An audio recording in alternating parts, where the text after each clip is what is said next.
ओम नमो भगवते वासुदेवाय।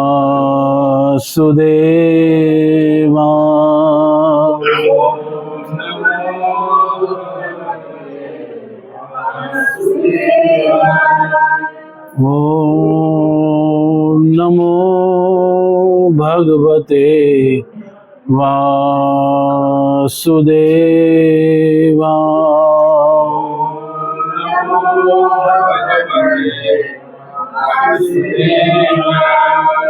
ओम नमो भगवते वासुदेवाय।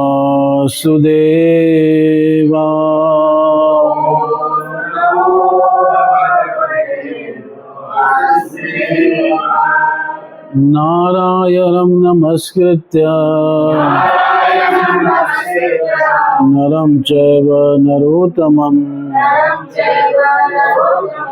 देवीं सरस्वतीं व्यासं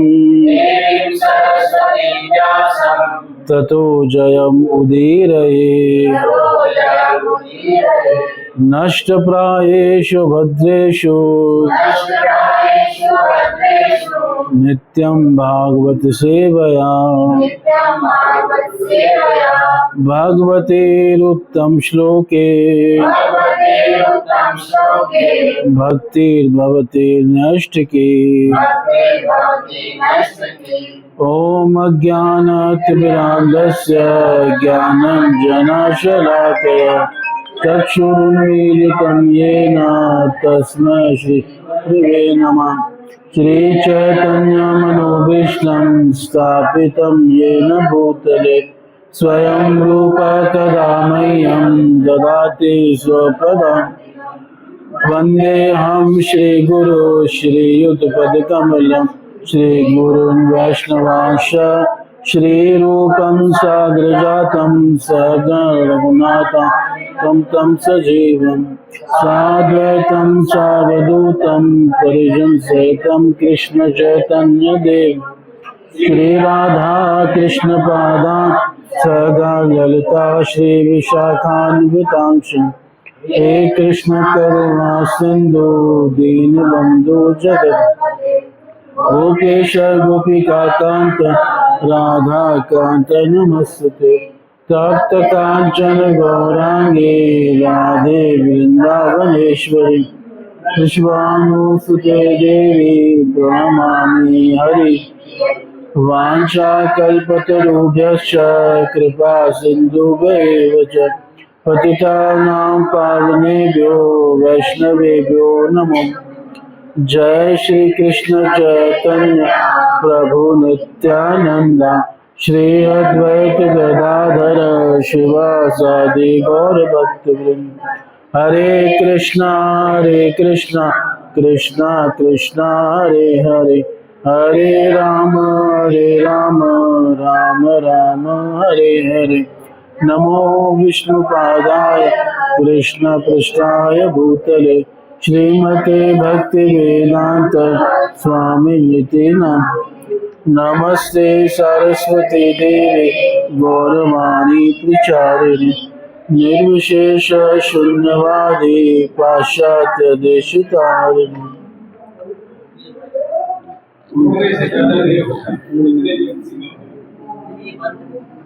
ग्रंथराज श्रीमद्भागवतम के ग्रंथराज श्रीमद्भागवतम स्कंद 1 अध्याय 17 और श्लोक संख्या 21। सूतवाच एवं धर्मे प्रवदति सः सम्राट द्विजसत्तमः समाहितेन मनसा विखेदः पर्यचष्ट तं सूतवाच एवं धर्मे प्रवदति स सम्राट द्विजसत्तमः समाहितेन मनसा विखेदः पर्यचष्टतम्।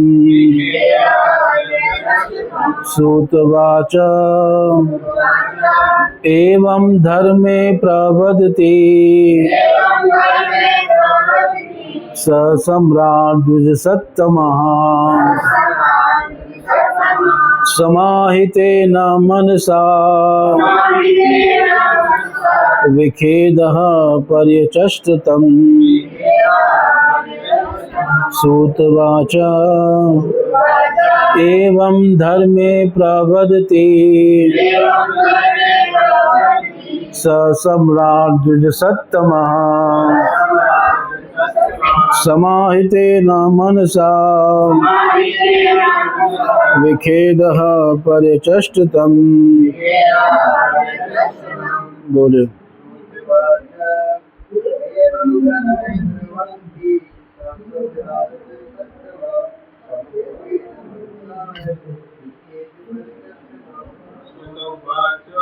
एवं धर्मे प्रवदति स सम्राट द्विजसत्तमः समाहितेन मनसा विखेदः पर्यचष्टतम्।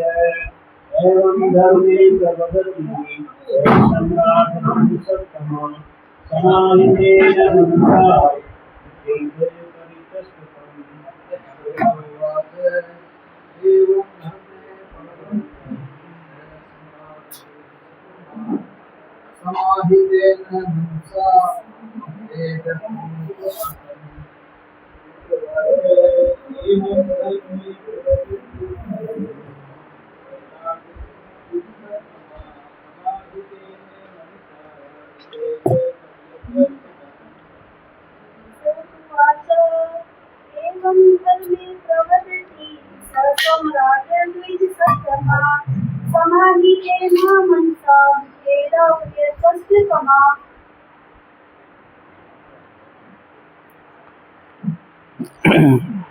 तो उसका शब्दार्थ, अनुवाद और तात्पर्य जगत गुरु श्रील प्रभुपाद महाराज जी के द्वारा श्रील प्रभुपाद महाराज जी की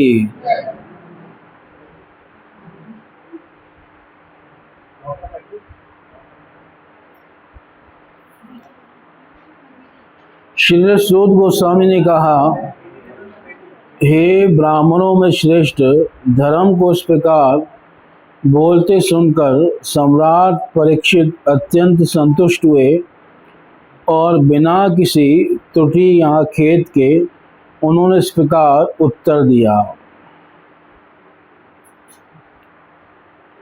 तो धर्म जो हैं उत्तर दे रहे थे और उन्होंने क्या उत्तर दिया लास्ट में कि आप अपनी बुद्धि से क्या कीजिए, विचार कीजिए कि हमारे दुखों का कारण कौन है।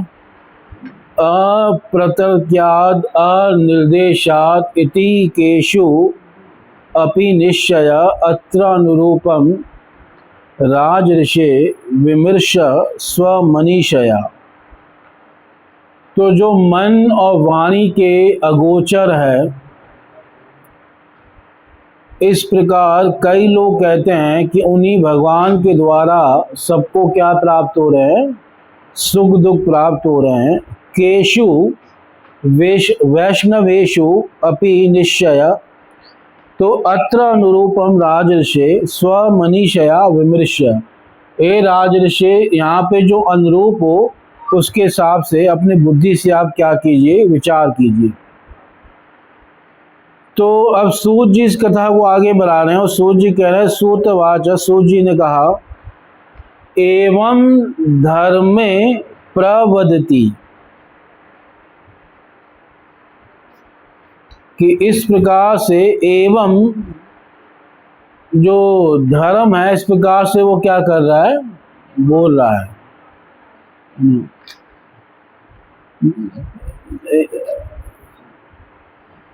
न एवं धर्मम प्रवदति, धर्मे नहीं होना चाहिए, वैसे धर्मम होना चाहिए।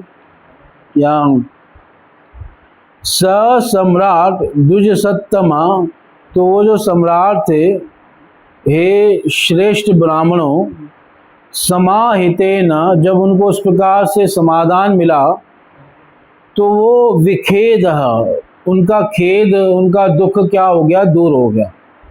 मनसा, मन से उनका वो कष्ट, वो दुख दूर हो गया। और तम पर्यचष्ट, तम मतलब धर्मम, उस धर्म को क्या करने लगे, पर्यचष्ट का मतलब उत्तर देने लगे। तो परीक्षित महाराज अब उनको बोल रहे हैं, उत्तर दे रहे हैं, यानी उनके बारे में वर्णन कर रहे हैं। तो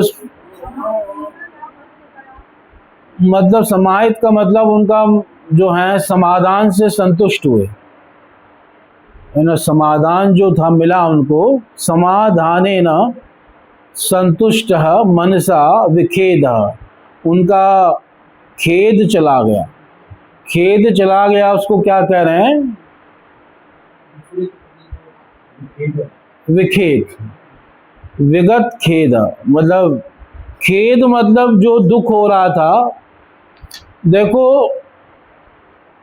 अभी इन्होंने कुछ किया नहीं, और जो इनको दुख हो रहा था वो धर्म की बात सुन के ही वो दुख क्या हो गया, दूर हो गया, है ना। एक एक शब्द में अगर विचार करोगे कि मतलब अगर कोई धर्म की बात सुने या सही ढंग से मतलब आपस में बातचीत हो जाए तो उससे ही कष्ट दूर हो जाता है। यानी धर्म ने केवल उत्तर मतलब बताया है और उससे ही उनका दुख क्या हो गया, दूर हो गया। और वो समझ गए कि ये कौन है, धर्म ही हो सकता है। तो विखेद तम पर्यचष्ट, उनको उत्तर दिया। तम यानी उनको, उनको का मतलब धर्म को उन्होंने प्रति उत्तर दिया। पर्यचष्ट का मतलब है प्रति उत्तर दिया। किसने उत्तर दिया, सम्राट, जो सम्राट थे उन्होंने उत्तर दिया। स सम्राट, वह सम्राट जो थे, मतलब जो वह मतलब उन्होंने, जो बड़े दुखी हो गए थे और जो वहाँ पे आए थे, उन्होंने क्या उनको उत्तर दिया इस प्रकार से।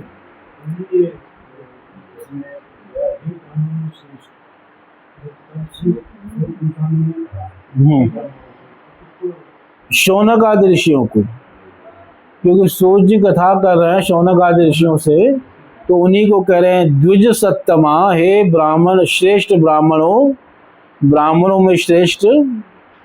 तो बहुवचन है, सत्तमा मतलब द्विजा नाम ये सत्तमा श्रेष्ठा ते द्विज सत्तमा, जो ब्राह्मणों में सबसे श्रेष्ठ हैं वो क्या है, द्विज सत्तम।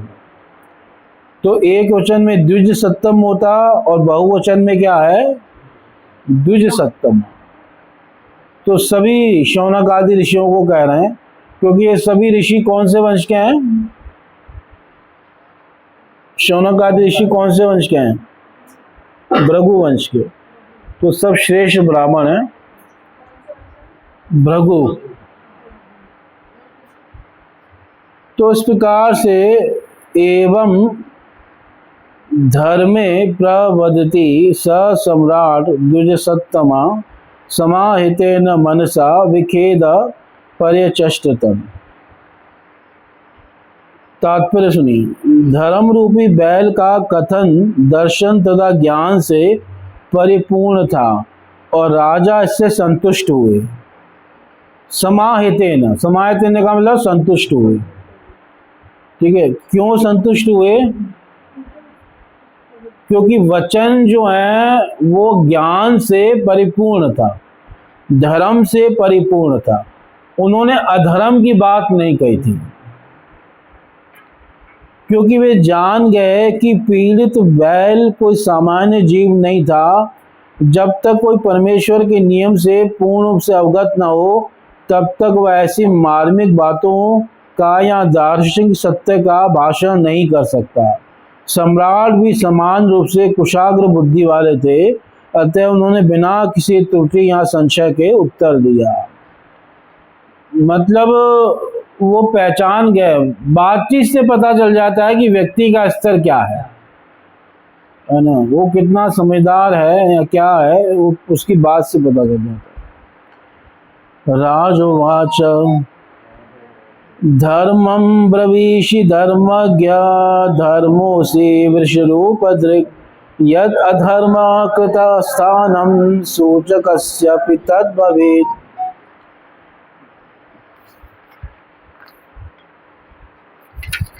तो कह रहे हैं, राजा ने कहा, अहो तुम तो बैल के रूप में, तुम तो धर्म के सत्य से परिचित हो और तुम सिद्धांत के अनुसार बोल रहे हो कि अधार्मिक कर्मों के अपराधी के लिए नियत गंतव्य गति वही है जो उस अपराधी की पहचान करने वाले की है।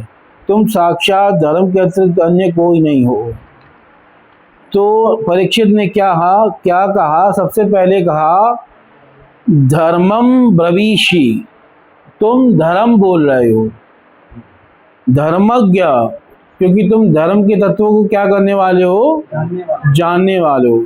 इसलिए धर्मोसी, तुम वास्तव में धर्म ही हो। त्वम धर्मोसी, तुम धर्म ही हो। वृष रूपधृक्, बैल का रूप धारण करके तुम स्वयं धर्मी हो, क्योंकि तुम धर्म के तत्व का निरूपण कर रहे हो। धर्म के तत्व का निरूपण कैसे कर रहे हैं ये? क्योंकि जो कष्ट देने वाला सामने है तब भी तुमने उसका नाम नहीं लिया कि ये मुझे कष्ट दे रहा है, इसी को धर्म कहते हैं। यद अधर्म कृत स्थानम, क्योंकि जो अधर्म जिसने किया है उसके स्थान को, उसके नाम को जो बताने वाला है, तो सूचकस्यापि तद् भवेत्, जो सूचना देगा उसको भी वही नरक आदि प्राप्त हो जाएंगे। सूचकस्यापि तद् भवेत्।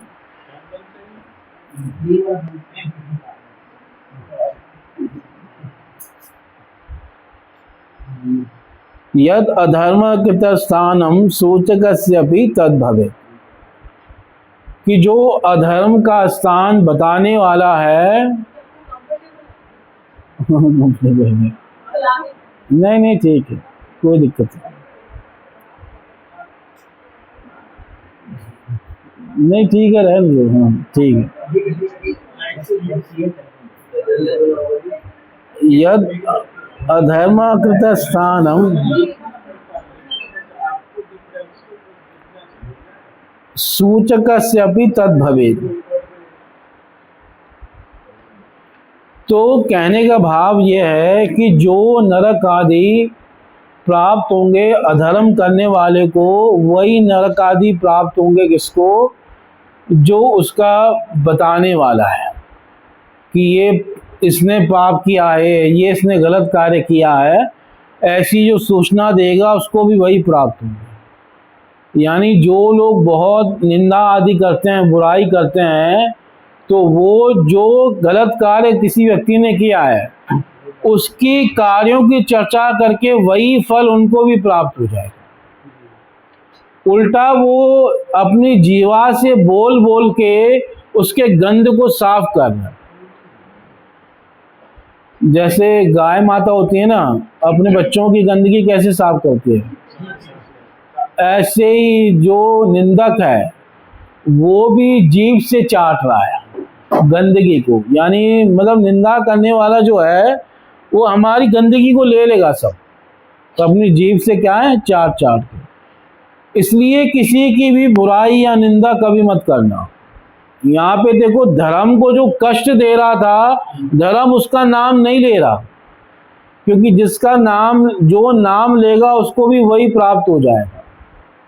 और इसमें बहुत लोग रस लेते हैं, मजा लेते हैं कि भैया इसने ये कर दिया, उसने वो कर दिया।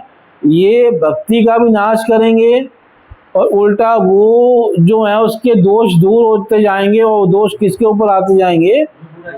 हमारे ऊपर आते जाएंगे। इसलिए ये सब कार्य नहीं करने चाहिए। अधर्म के सूचना देने वाले के भी वही गति होती है जो अधर्म करने वाले की होती है।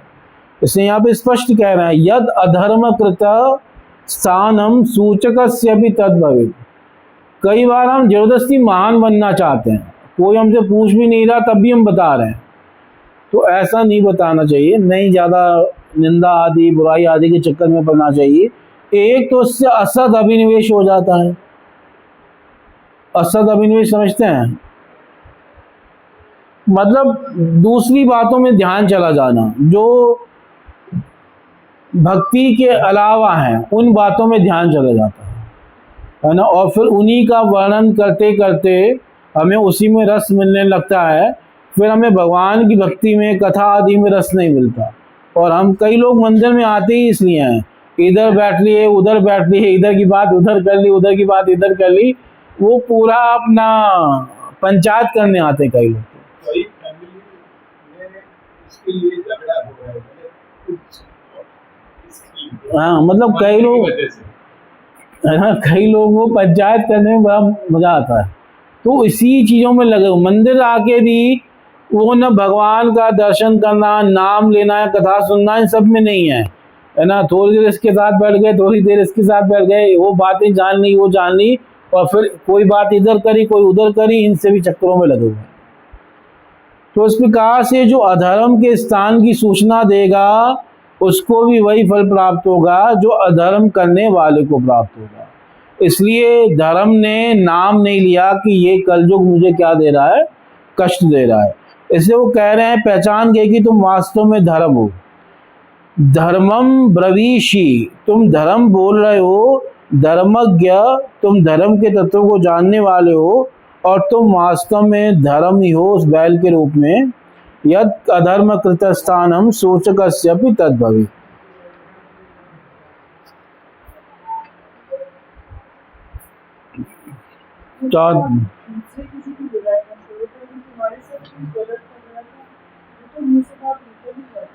कभी कभी ऐसा भी होता है कि आप बहुत डिस्टर्ब हो जाते हो, तो किसी ने आपको गलत किया, आप बहुत डिस्टर्ब, तो आपका पर्पस सेंस ग्रेटिफिकेशन क्या है, जो आदत है चुगली करने की, वो नहीं करते अपने भगवान नाम करने के लिए, अपने किसी को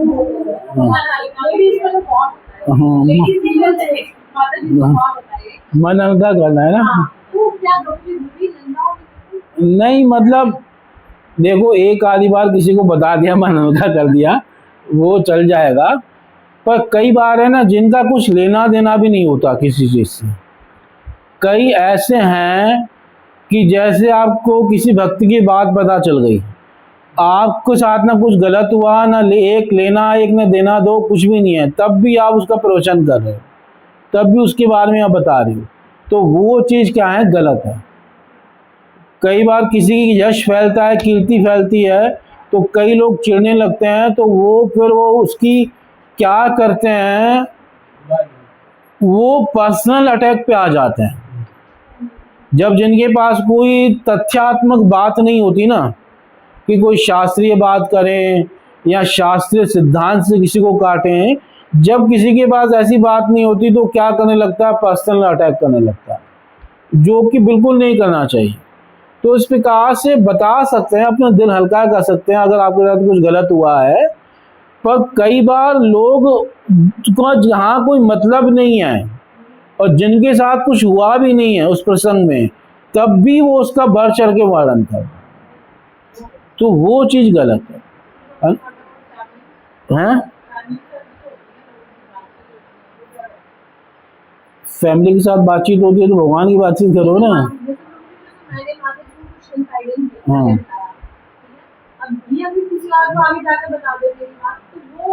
हाँ, वो गलत है ना, गलत है।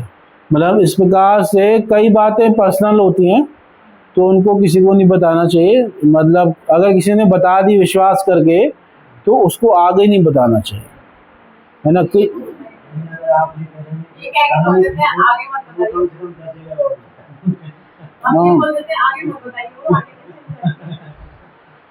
ये कमी तो है, अब ये पुरुषों में भी है पर स्त्रियों में थोड़ी ज़्यादा है कमी।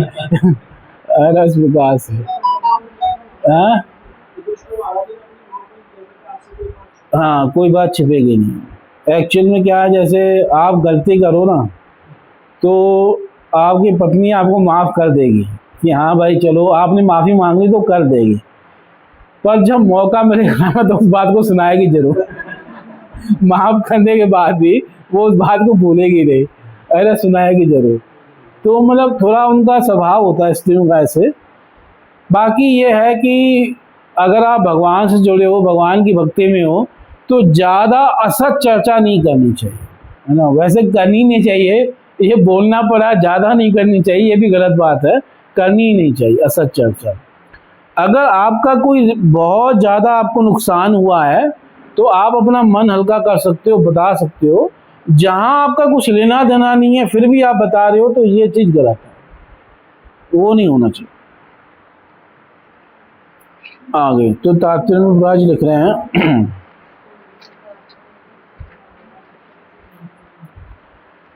तात्पर्य, भक्त का निष्कर्ष यही है कि भगवान की इच्छा के बिना कोई उपकारी बनने या हानि पहुंचाने वाला बनने हेतु प्रत्यक्ष रूप से उत्तरदायी नहीं होता।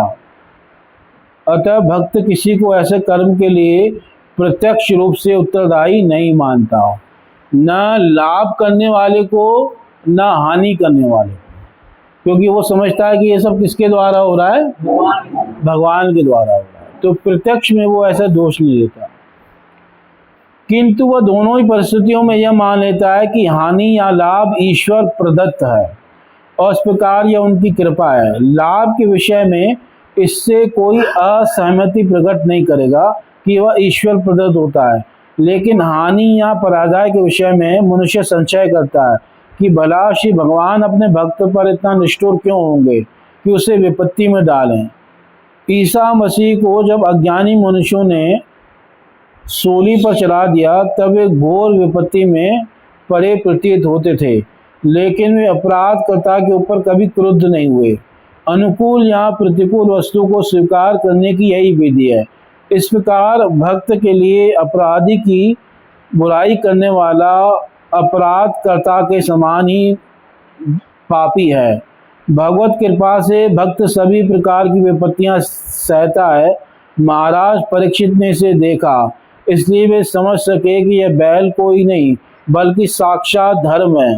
दूसरे शब्दों में भक्तों को किसी प्रकार का कष्ट नहीं होता, क्योंकि वह तथाकथित कष्ट भी भक्त के लिए श्री भगवान की कृपा है, क्योंकि भक्त श्री भगवान को हर वस्तु में देखता है।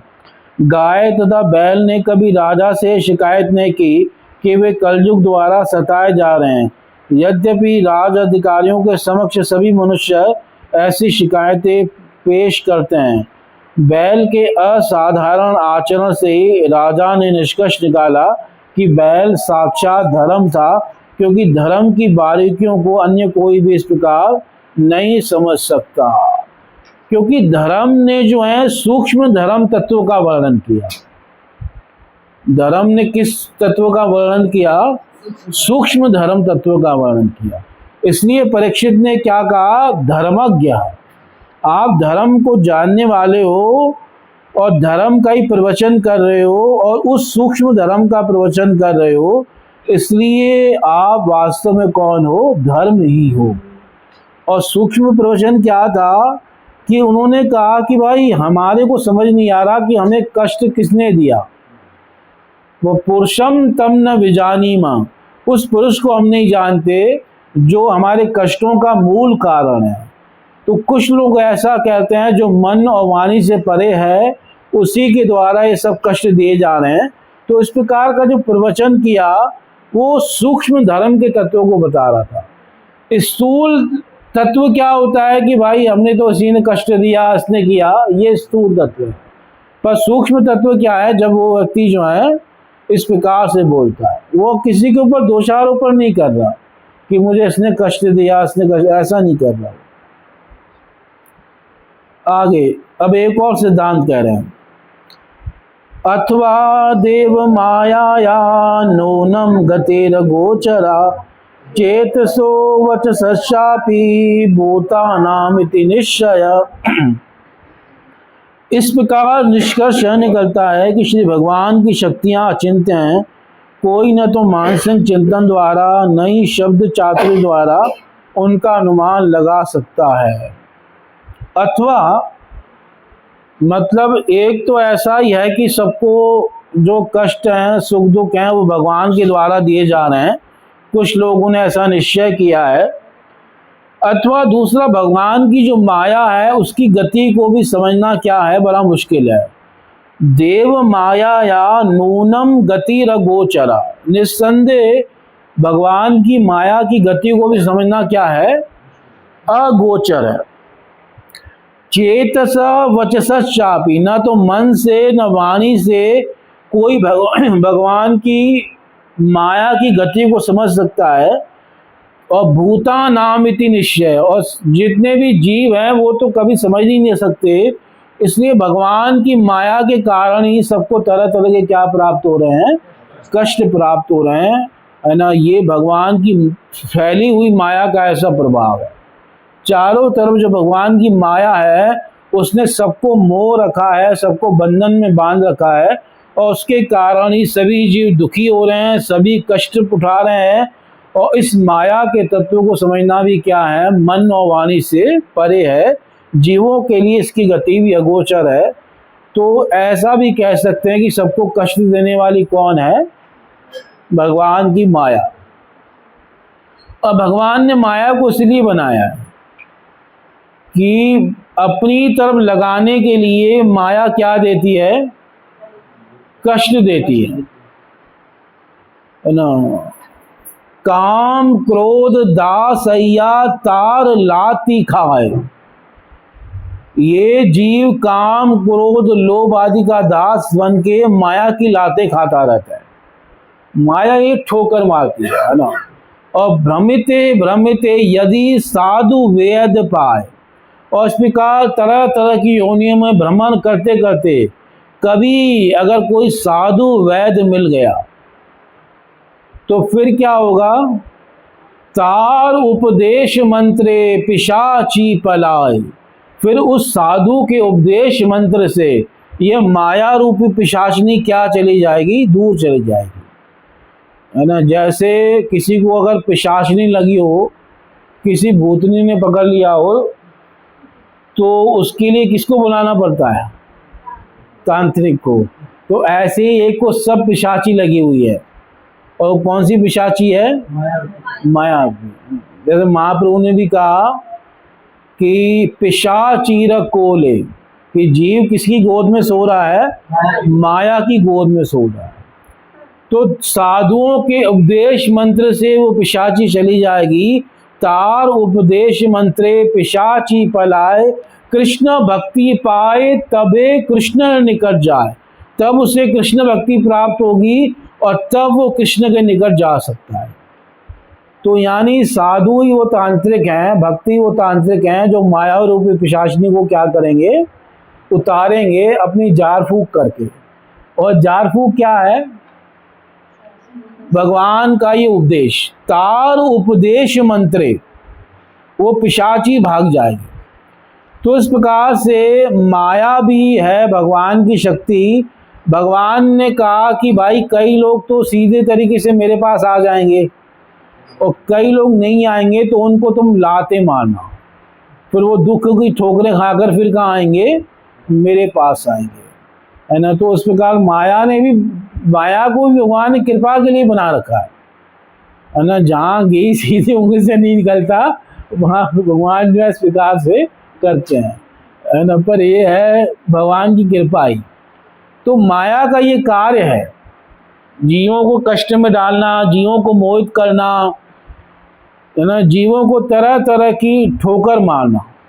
और जीव ठोकर खा खा के कई बार जो है सुधर जाता है और वो भगवान के पास आ जाता है। जिसको भी देखो ठोकर लगी है तभी भगवान के पास आया। किसी भी वक्त का एग्जाम्पल देख लो आप। हाँ, जैसे ध्रुव महाराज को ठोकर लगी तभी गए ना भगवान के पास। अगर पिता ने गोद में बैठा लिया होता तो नहीं जाते ना, वो पिता की गोद में बैठे रहते। देखो, कुछ छोड़ने से है ना कुछ घाटा नहीं होता। लोग समझते हैं कि छोड़ेंगे तो भाई नुकसान हो जाएगा। अरे भाई, बहुत बड़ी चीज मिल जाएगी। अगर ऐसे ही वो जो पानी की बूंद है, अगर वो अपने परिवार को नहीं छोड़ती तो वो कभी जो है मोती नहीं बन पाती। वो सीप के ऊपर गिरी और वो क्या बन गई? मोती बन गई, है ना। तो छोड़ने से कुछ नुकसान नहीं होता, छोड़ने से बहुत बड़ी चीज प्राप्त होती है। हम समझते हैं अरे छूट जाएगा, ये छूट जाएगा, है ना। नहीं, ऐसा नहीं होगा। अगर छोड़ के तो देखो कुछ, है ना, भगवान उससे बड़ी चीज दे देंगे। तो इस प्रकार से भगवान ने ये माया के द्वारा भी जीवों के ऊपर क्या की है? कृपा की है। और किसी भी भक्त का जीवन चरित्र देख लो, उसे ठोकर लगी है तभी वो जो है सही रास्ते पे आया है। चाहे नारद जी को देख लो, चाहे कुबेर के दोनों पुत्रों को देख लो, चाहे परीक्षित महाराज को देख लो, किसी को भी भक्त को देख लो, कोई ना कोई ठोकर लगी है तब वो आए सही रास्ते पे। ठीक है, इसका तात्पर्य सुनिए। यहाँ यह प्रश्न किया जा सकता है कि भक्त को कर्ता की पहचान क्यों नहीं करनी चाहिए?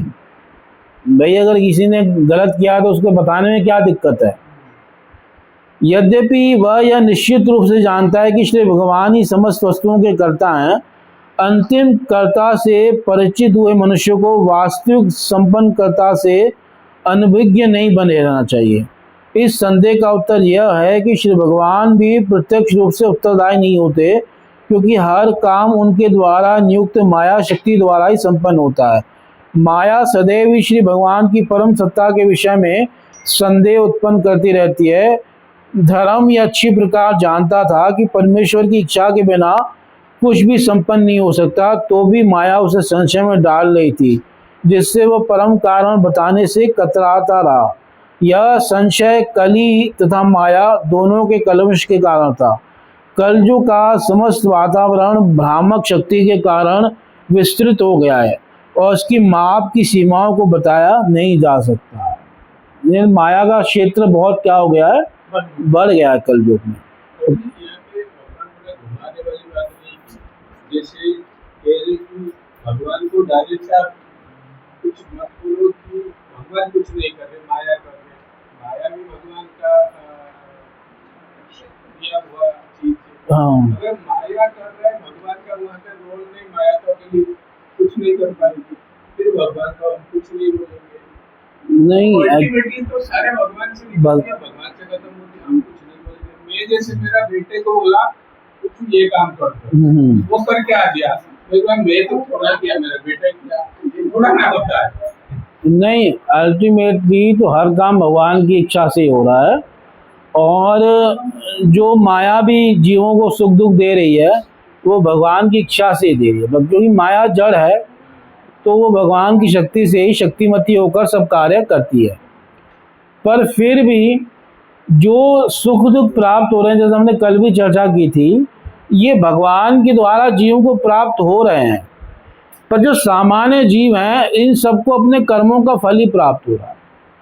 और जो भक्तों को सुख दुख प्राप्त हो रहे हैं उसमें भगवान की योजना है, और भगवान कई बार अपने भक्तों को अपने तरफ लाने के लिए कई बार ऐसी योजनाएं बनाते रहते हैं। योग माया जो है भगवान की जो स्वरूप शक्ति है, और भगवान की लीलाओं में, भगवान के कार्यों में उसका योगदान होता है। और संसार को बनाने आदि में, जीवों को मोहित करने में महामाया का योगदान है। माता पार्वती का रूप नहीं होता, एक्चुअल में हर किसी शक्ति की एक अधिष्ठात्री देवी या देवता होता है। तो ऐसे इस जड़ शक्ति, माया शक्ति की जो अधिष्ठात्री देवी हैं वो माता पार्वती हैं, दुर्गा देवी हैं, है ना, जो कि राधा रानी की एक अंश हैं। तो वो इनकी क्या है? अधिष्ठात्री देवी है, महामाया की। योग माया तो स्वयं राधा रानी है ना। और उन्हीं की एक बहिरंगा, जो भगवान के स्वरूप से बाहर रहती है, उसको बहिरंगा शक्ति कहते हैं। यानी महामाया का नाम है बहिरंगा। और जो भगवान के स्वरूप के भीतर रहती है उसको कहते हैं योग माया या स्वरूप शक्ति या भगवान की चिन्मय शक्ति, हलादनी शक्ति इत्यादि, इस प्रकार से। तो भगवान की लीलाएं जिससे हो रही हैं, और भगवान की लीलाओं में जो एक्टिवेट है वो स्वरूप शक्ति है, योग माया है, और जो संसार में है वो माँ माया है। आगे तो जब उन्होंने पहचान लिया कि ये कौन है, धर्म है, तो अब धर्म के चारों चरणों का वर्णन कर रहे हैं। तप शौचम दया सत्यम इति पादा कृते कृता अधर्मे अंशे त्रयो भग्ना स्मय संग मदेस्तव। सतयुग में तुम्हारे चारों पैर तपस्या, पवित्रता, दया तथा सच्चाई के 4 नियमों द्वारा स्थापित थे, किंतु ऐसा प्रतीत होता है कि अहंकार, काम वासना तथा नशे के रूप में सर्वत्र व्याप्त अधर्म के कारण तुम्हारे 3 पांव टूट चुके हैं। तपः शौच दया सत्यम इति पादा कृते कृता। सतयुग में तुम्हारे कितने चरण थे? 4 चरण। कृते, कृते कहते हैं सतयुग को। जो पहला युग था इसका नाम था कृत युग।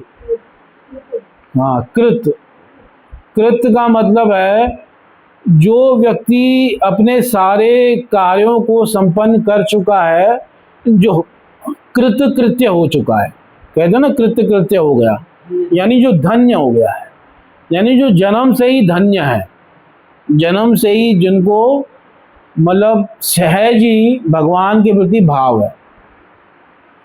तो उस समय धर्म भी अपने मूल रूप में था 4 चरण से, पर धीरे धीरे क्या हुआ, अधर्म अंशेस त्रयो भग्ना, अधर्म के अंश से 3 पैर क्या हो गए, उसके टूट गए, त्रय भग्ना। तो स्मय, स्मय का मतलब है अहंकार या घमंड, घमंड से तपस्या का चरण टूट गया। जो व्यक्ति बहुत ज़्यादा अहंकारी होता है, गर्व करता है, घमंडी होता है, तो उसकी तपस्या क्या हो जाती है, नष्ट हो जाती है ना। अहंकारी व्यक्ति तप नहीं कर सकता। और संग, इस संग का मतलब है स्त्री संग, स्त्री आसक्ति, स्त्री संग, इससे जो है उसकी पवित्रता नष्ट हो गई। काम वासना से क्या हो जाती है, पवित्रता नष्ट हो जाती है। तो ये दूसरा चरण धर्म का टूटा। जैसे जैसे जो है संग बढ़ेगा या जीवन में काम वासना बढ़ेगी, तो पवित्रता क्या होती जाएगी, नष्ट होती जाएगी। और फिर तीसरा है मद। मद कहते हैं नशा, नशे से क्या नष्ट होता है, दया नष्ट हो जाती है। तो इस प्रकार ये 3 चरण जो हैं अधर्म के एक एक अंश से क्या हो गए, टूट गए, है ना। स्मय संग मदेश तव अधर्मे अंशेस त्रयो भग्ना। देखो, जो व्यक्ति जितना ज़्यादा घमंड करेगा ना, उसकी तपस्या क्या होती जाएगी, क्षीण होती जाएगी, खत्म हो, जो तपस्या कर ही नहीं पाएगा। और जो जितना भोगी विलासी होगा, उसकी उतनी ज़्यादा पवित्रता क्या होती जाएगी, नष्ट होती जाएगी, है ना, बिल्कुल पवित्रता नष्ट हो जाएगी। और जितना जो नशे वगैरह करेगा, मद का मतलब है मद पान वगैरह करना, नशा करना, उससे उसकी दया खत्म होती जाएगी, वो दया नहीं कर सकता। जब नशे में कोई व्यक्ति होता है तो दया व्या नहीं होती उसके द्वारा, है ना। तपस्या, शौच, दया, ये सब क्या है, नष्ट होते जाती है। इति, है ना। इस प्रकार से अधर्मे अंशेस त्रयो भग्ना स्मय संग मदेस्तव। तो इस समय आपका एक ही चरण है सत्य, और आपकी 3 चरण क्या हो गए हैं, टूट गए हैं।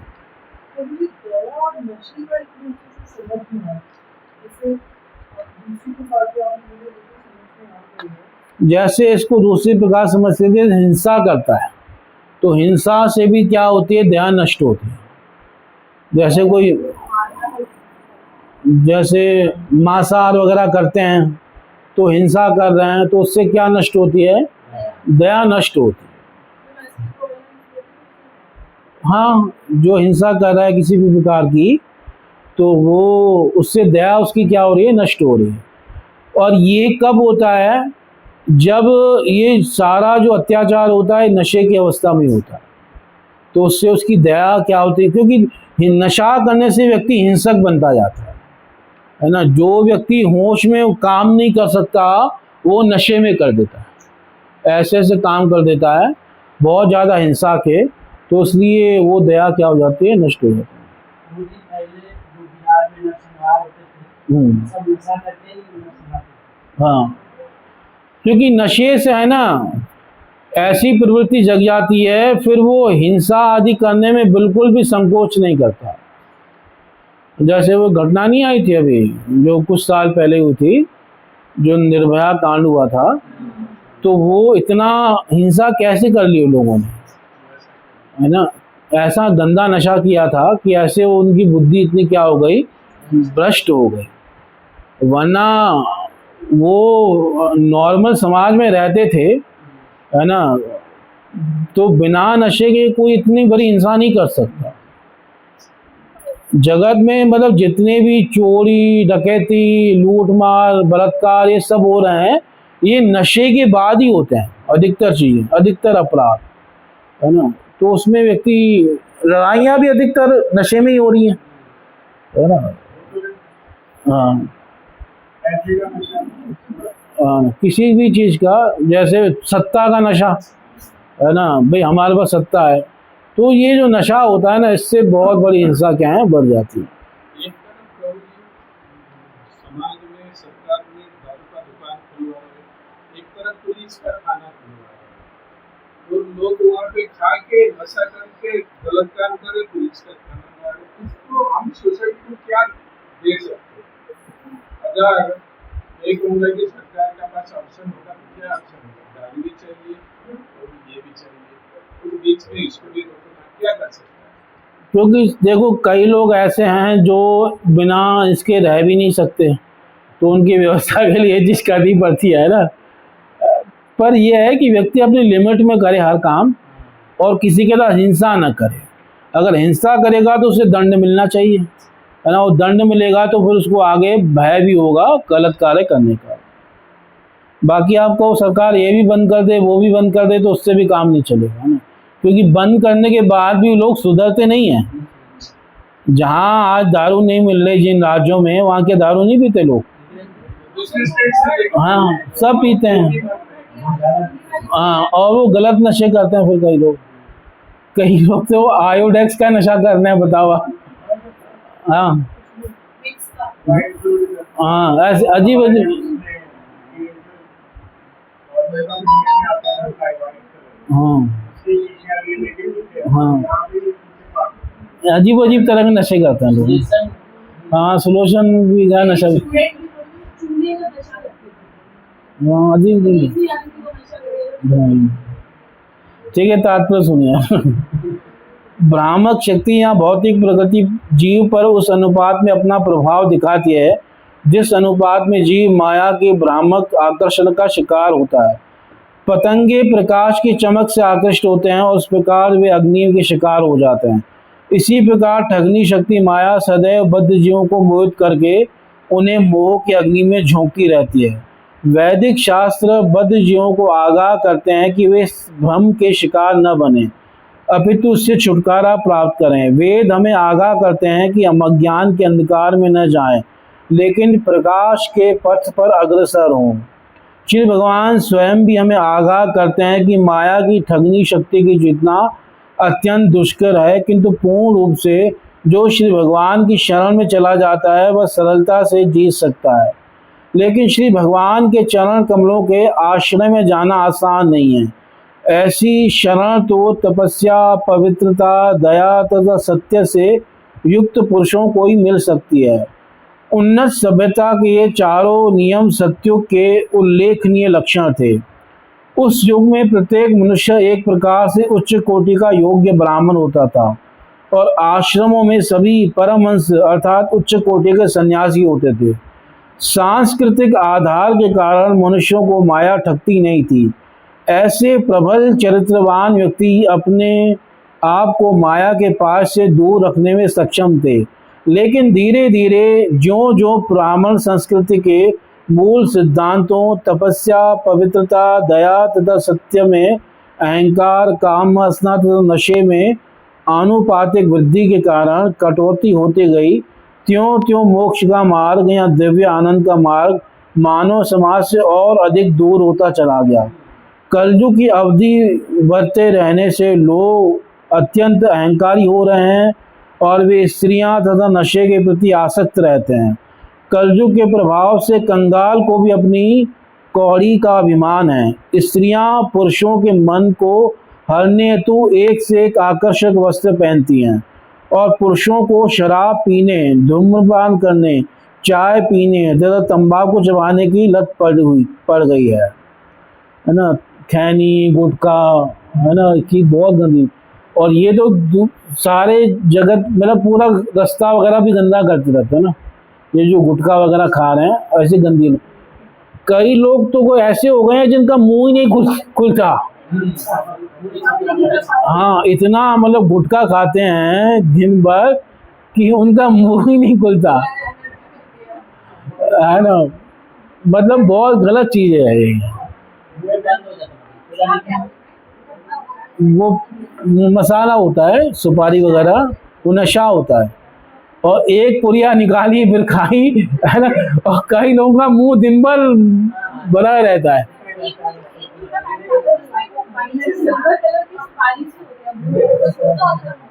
वो भी चलता है, एक प्रकार का नशा ही है वो भी। हाँ, वो शुरुआत ऐसी होती है फिर धीरे धीरे जो है आगे बढ़ते हैं व्यक्ति, तरक्की होती है इसमें भी। नहीं, गुटखा अलग होता है, वो इलायची अलग है, गुटखा अलग है।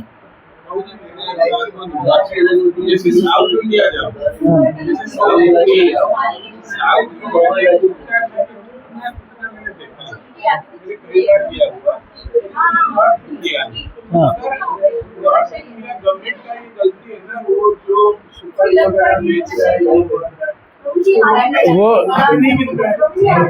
हाँ हाँ, सुनिए सुनिए। जैसे सरकार ने पीछे मतलब वो उनमें भी मूवी में भी दिखाया था, हर मूवी शुरू होने से पहले ऐड भी आते हैं कि हम उसको बचा नहीं पाए, है ना। मुकेश, है ना, ऐसे कई ऐड आते हैं। अरे भाई बचाओगे कैसे, तुम लोग तो ऐड बना रहे थे कैसे बचाओगे। तो इस प्रकार से खैनी, तंबाकू, ये सब नशे बड़े गंदे हैं। इसको आगे सुनिए।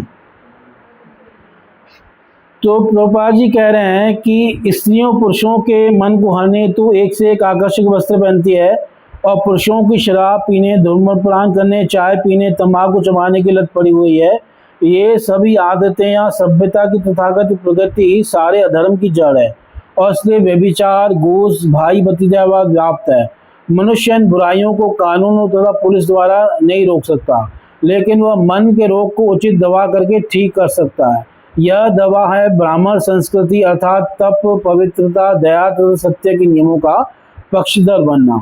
आधुनिक सभ्यता तथा आर्थिक विकास से गरीबी तथा अभाव की नई स्थिति उत्पन्न हो रही है, जिससे उपभोक्ता वस्तुओं की कालाबाजारी की जा रही है। यदि समाज में नेता तथा धन संपन्न व्यक्ति अपनी संचित संपत्ति का आधा भाग इन पथभ्रष्ट मनुष्यों पर खर्च करें और उन्हें ईश चेतना अर्थात भागवत का ज्ञान प्रदान करें, तो निश्चय ही कलयुग इन बद्ध जीवों को अपना जाल में उलझाने में असफल होगा। हमें यह निरंतर स्मरण रखना चाहिए कि मिथ्या अहंकार, अपने जीवन मूल्यों के उच्च अनुमान, स्त्रियों के प्रति अत्यधिक आसक्ति या उनकी संगति तथा नशे से मानवीय सभ्यता शांति के मार्ग से विपत हो जाएगी, चाहे मनुष्य विश्व शांति के लिए कितना ही हल्ला गुल्ला क्यों न करे। श्रीमद् भागवत के सिद्धांतों का उपदेश सभी मनुष्यों को स्वतः संयमी, अंदर बाहर से स्वच्छ, दुखियों के प्रति दयालु तथा दैनिक आचरण में सच्चा बनाएगा। मानव समाज की बुराइयां जो आज के समय में स्पष्ट रूप में देखने में आती हैं, उन्हें ठीक करने का यही उपाय है। तो गीता का श्लोक पढ़ेंगे।